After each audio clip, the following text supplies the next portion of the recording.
estamos de volta com o programa Primeiros Passos. Hoje, conversando sobre a doença do refluxo nas crianças, com a gastropediatra Juliana Ramalho, que está aqui comigo. Doutora Juliana, mas como a gente até começou a conversar isso no primeiro bloco, outras doenças também podem vir maquiadas de um refluxo. Quais seriam elas? Exatamente, né? A gente tem um dos principais diagnósticos diferenciais para o refluxo é a alergia à proteína do leite de vaca, que pode se manifestar num bebezinho como vômitos. E aí essa criança tem refluxo, mas é um refluxo que é secundário à alergia. Muitas vezes a gente institui as medidas anti-refluxo, algumas vezes até o tratamento medicamentoso quando não é eficaz só as medidas comportamentais e essa criança não melhora. Então, nesses casos, a gente precisa sim fazer esse diagnóstico diferencial e muitas vezes modificar a alimentação da mãe e quando a criança já complementa do bebê também. Então, já que a gente falou aí da alergia à proteína do leite de vaca, vamos conhecer um pouco mais sobre esse probleminha que também aí atinge muitas crianças nos dias de hoje. Veja aí. A alergia à proteína do leite de vaca acontece só em 5% das crianças. Então, 95% das crianças que tomam leite de vaca, quando ingere a proteína do leite de vaca, o sistema imunológico da criança reconhece essa proteína como uma proteína não agressora, então não produz anticorpos contra essa proteína, ou seja, vai tolerar, é uma tolerância imunológica que acontece não só com o leite de vaca, como a maioria dos alimentos. Então, a maioria dos alimentos que você vai ingerir, o sistema imunológico vai tolerar e não vai causar reação, não vai produzir anticorpos contra essa proteína. Na alergia do leite de vaca, por um erro dessa tolerância, ou seja, não tolerância do sistema imunológico, o sistema imunológico vai produzir anticorpos e isso vai fazer com que a produção de anticorpos, que vai ser feita na medula, vai produzir reações inflamatórias no sistema gastrointestinal, na pele, no aparelho respiratório e no aparelho cardiovascular. Então, vão sintomas desde de diarreias e vômitos e sangue nas fezes, refluxo gastroesofágico, até a dermatite atópica, rinite, asma e um risco menor, mas possível, de edema de glótis, choque anafilático e morte. A alergia à proteína do leite acontece porque o sistema imunológico, quando exposto precocemente nas primeiras semanas de vida à ingestão do leite artificial, que é o leite de vaca, o organismo pode erradamente interpretar como uma proteína estranha e produzir um anticorpo contra essa proteína. Então, esse anticorpo contra essa proteína vai causar um processo inflamatório no trato gastrointestinal, na pele, no aparelho respiratório.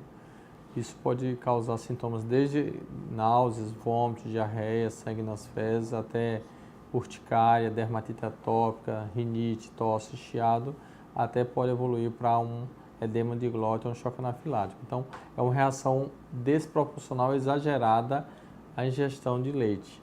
O grande motivo principal disso é o não aleitamento materno exclusivo nos primeiros 6 meses. Então, as mães devem ser orientadas que quando forem ter os bebês, em hipótese nenhuma, no berçário, deixar dar a chuquinha com leite de vaca para acalmar o bebê. Então, naquela dificuldade inicial de amamentação, os primeiros 3 dias, a mãe, a equipe de enfermagem, a pediatra, tem que insistir no aleitamento materno exclusivo. Porque se insistir no aleitamento materno exclusivo, nos primeiros dias de vida e der certo, se não tiver alguma dificuldade, pode complementar esse aleitamento materno com o banco de leite materno da maternidade, do berçário. Isso faz com que evite que milhares de crianças desenvolvam alergia à proteína do leite de vaca, já que a alergia alimentar mais comum hoje é o leite de vaca, principalmente porque essa introdução precoce nos primeiros dias, semanas e meses de vida. A maioria das crianças vão se curar até 3 ou 5 anos de idade.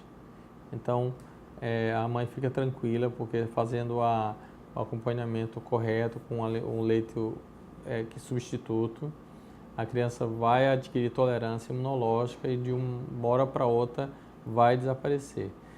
Raríssimas crianças mantêm a PLV acima de 5 ou 8 anos de idade. Então, esses casos especiais, hoje existe a dessensibilização, que é um tratamento imunoterápico com o próprio leite, em doses bem diluídas e administrado uma vez por semana, e no decorrer de 12 semanas a criança vai estar ingerindo a proteína do leite de vaca sem nenhuma reação. Mas isso aí é para os casos de APLV, mediada por IgE, que demoram a desaparecer. Então, mas a maioria fica curados até 5 anos de idade. Quando feito o diagnóstico de alergia à proteína de vaca, que é APLV, então pode ser usado desde a soja como opção. É usado de uma forma mais frequente a soja porque é um alimento barato, de fácil acesso à população. E quando não responde à soja ou em situações mais específicas, existem leites especiais, que são os hidrolisados da soja ou do leite, que são nomes comerciais desde Pregamin Pept, Alfarré, e leites especiais mais caríssimos, que com aminoácidos, que um exemplo é o Neocate. Então, essas situações especiais devem ser avaliadas pelo médico e pelo pediatra e o nutricionista para a escolha certa do alimento. Pois é, agora a gente continua o nosso bate-papo com a doutora Juliana Ramalho. Doutora Juliana, com quanto tempo o refluxo pode desaparecer da criança? Pode melhorar? Como é que funciona mais ou menos? A evolução do refluxo, né, ela tem um pico de incidência, então o bebê começa com refluxo geralmente nos primeiros meses de vida, como a gente já conversou. Dos 4 aos 6 meses, esse bebê pode ter uma piora desse quadro, muitas vezes associado ao fato de que o bebê está mais ativo, está se movimentando mais. Isso influencia também. E a dieta, que ainda é líquida, né, facilita o retorno da alimentação. E a partir dos 6 meses de idade, a criança tende a melhorar. E isso vem associado à introdução da alimentação pastosa e sólida para os bebês. Então, à medida que a gente vai evoluindo com a alimentação da criança, esse refluxo tende a melhorar e ele fica bem mais raro aí na faixa etária de 1 ano de idade.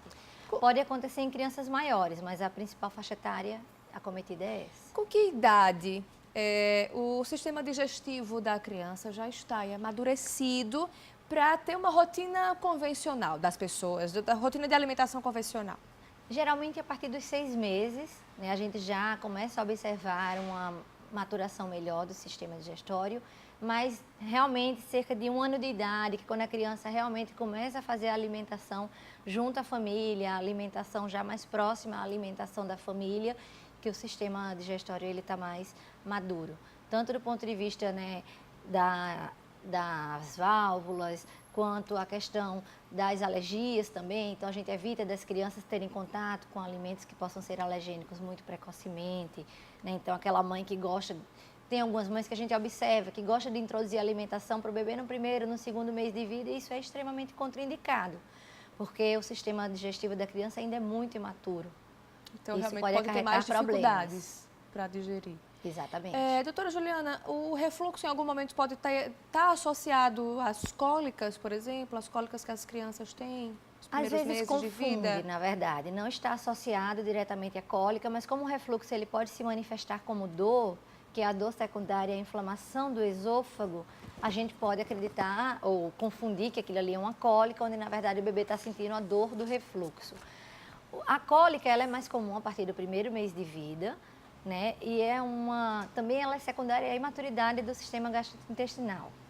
Então, o bebê, ele por essa imaturidade, ele apresenta mais sensibilidade, mais receptores, a dificuldade muitas vezes do bebê evacuar também. Então, a gente recebe muito isso no consultório, a mãe leva a criança achando que a criança tem o intestino preso, né? Que o filho é constipado, onde na verdade é aquele bebê que passa o dia fazendo força para evacuar, se espreme, chora, faz força, fica vermelho, fica rosa, fica branco, e quando ele evacua é amolecido. Então isso não é constipação, isso é imaturidade. Da mesma forma que a válvula do esôfago para o estômago ela é imatura e faz o alimento voltar, a válvula também para a criança evacuar, ele também tem essa imaturidade. A gente brinca dizendo que a criança nasce e ainda não sabe fazer cocô.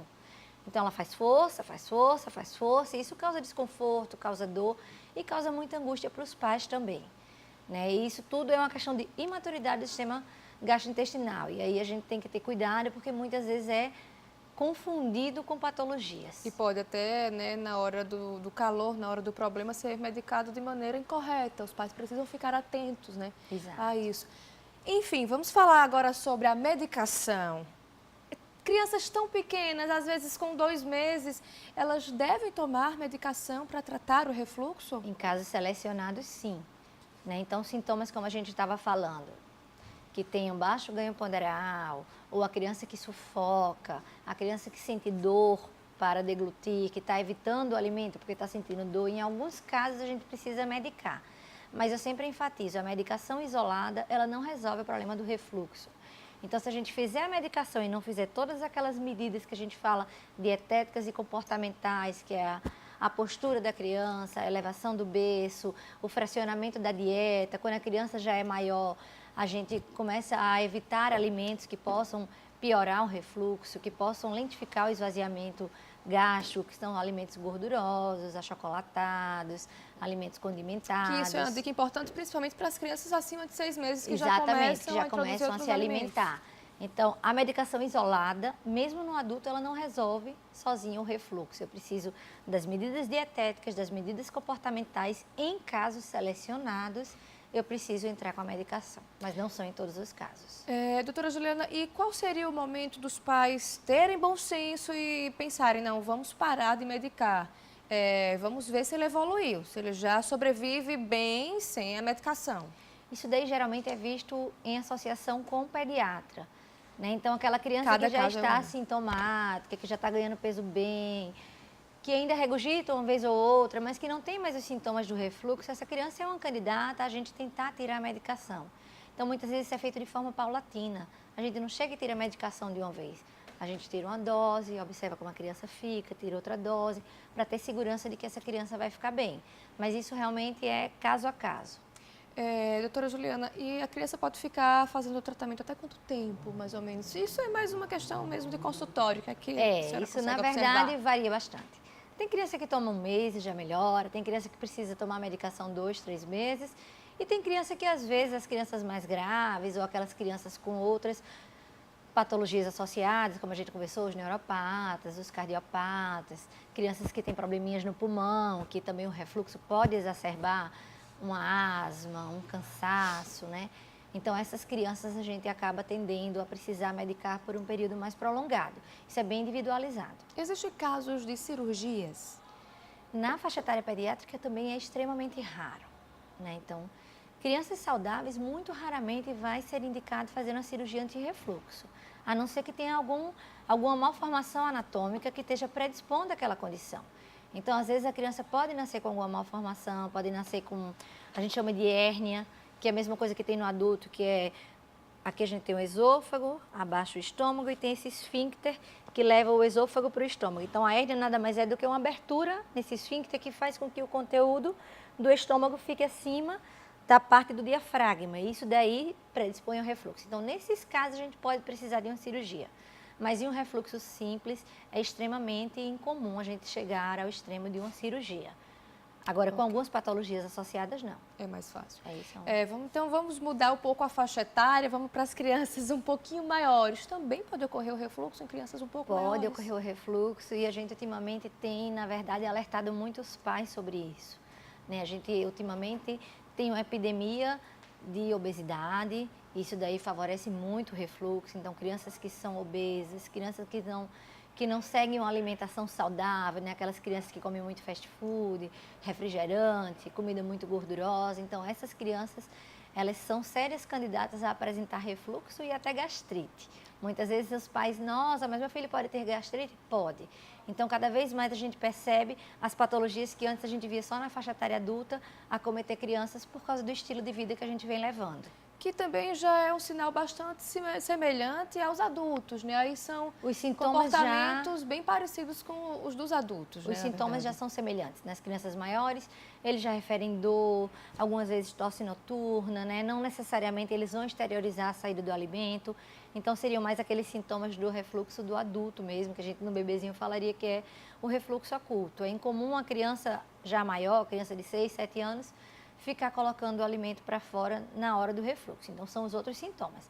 É a dor, é a queimação, que é a azia, é a dificuldade de se alimentar muitas vezes, são os sintomas respiratórios, então aquela criança que tem uma asma que não fica bem controlada, a criança que tem tosse noturna, então essa criança, otite de repetição, tudo isso pode ser sintoma do refluxo. E essas crianças, elas reclamam bastante? Elas conseguem externar o que elas estão sentindo? Algumas conseguem localizar a dor e outras vêm como uma queixa inespecífica, que é muito comum também no consultório, como dor abdominal.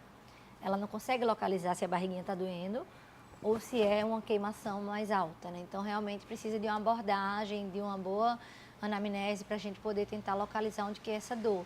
Porque a criança muito pequena, ela não sabe dizer onde está doendo. Para esses casos, que são crianças que já se expressam, que já estão com o sistema digestivo mais bem desenvolvido, pode-se confiar mais em exames? Os exames auxiliam melhor a chegar ao diagnóstico? Para o diagnóstico, não. Refluxo em adulto também é um diagnóstico clínico, né? Os exames, eles servem para nos mostrar as complicações. Então, por exemplo, endoscopia. A gente pode fazer endoscopia em criança? Sim, a gente pode fazer endoscopia. Em alguns casos tem indicação, então a gente tem profissionais aqui capacitados para isso. Mas geralmente são para ver complicações, por exemplo, para eu ver se essa criança está com esôfago inflamado, que a gente chama de esofagite. Então, a endoscopia vai me servir para mostrar isso.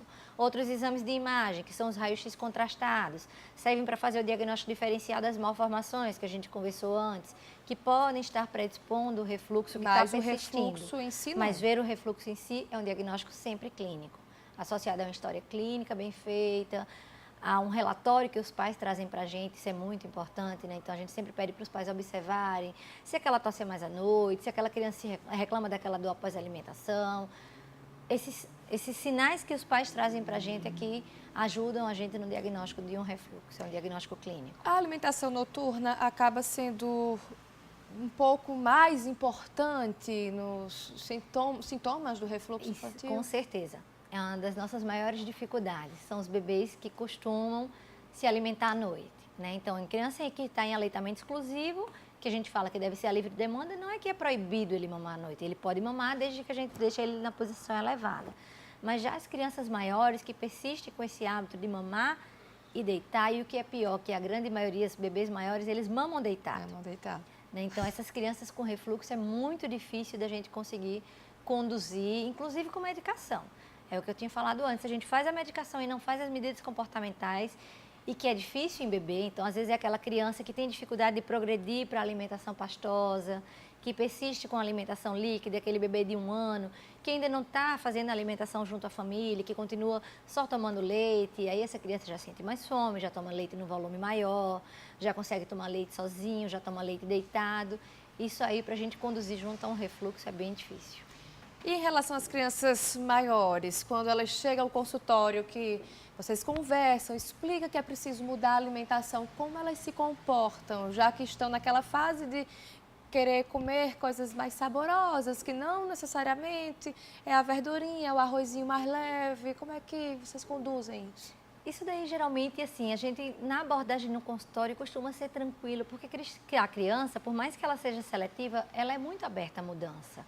Né? E hoje em dia a gente observa que as escolas estão trabalhando muito com alimentação saudável, os pais, graças a Deus, né? Apesar da epidemia de obesidade, a gente vê pais que têm alimentações saudáveis. Então, é um trabalho que tem que ser feito junto à família.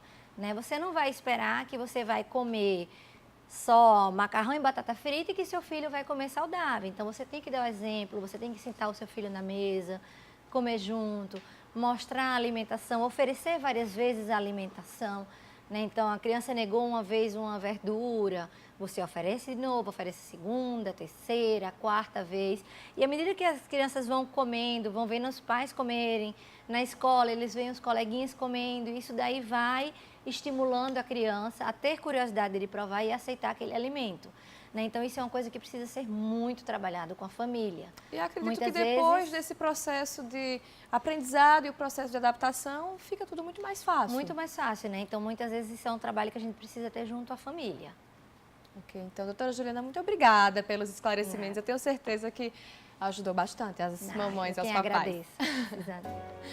A você de casa, obrigada pela sua companhia. Não esqueça que semana que vem a gente tem mais um encontro marcado. Até a próxima!